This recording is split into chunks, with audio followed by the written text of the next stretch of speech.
Here's a demonstration of why the trap is so important on these condensate drains for HVAC units. So it may not be as dramatic this time because I already did it to make sure it's going to work. But notice there's no condensate running out of it, right? And the unit's running and it is really swampy out. So it's making condensation, right? It's not coming out. And the reason being is the vacuum pulling through the pipe inside won't let it come out. And the idea is the trap, when it's not broken like this, is supposed to hold water and break that vacuum. So if we break the vacuum, it lets the water fall out until, you know, the vacuum pulls it back in.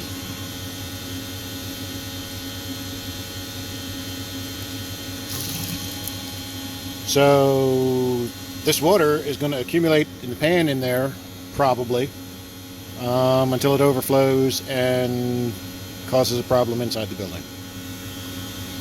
And these, unfortunately, in the wintertime, you know, they freeze and they break, or whatever. And even, this is obviously a dramatic break, even if it's cracked, right? Just a little crack that drains the water out so that it cannot hold water and be a trap and break that vacuum is enough. And of course, what you can't see is when I'm bringing my hand close, there is suction, which, oh, that was not an ideal demonstration. Where'd it go?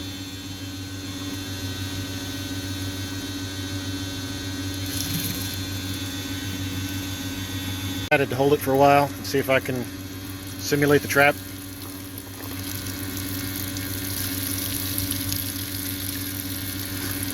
There's a lot of water in there.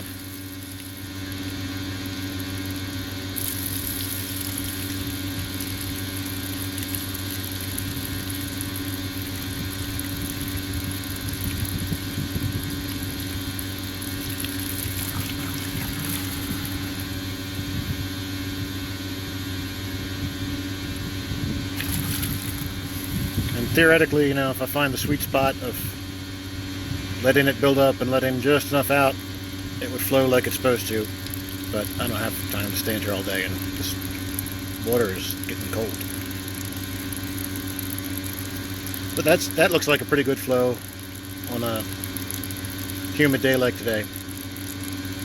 And it seems to be pretty consistent, so that's probably the rate at which it wants to drain. That's fixed, which is exciting, but that's going to be a problem. I don't know if you can hear the air hissing through it. But yeah, that's no good. Kind of output we should have.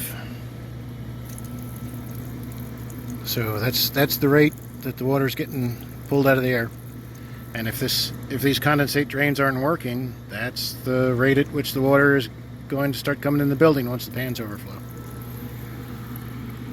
This one, well, an attempt has been made with material that we had on hand.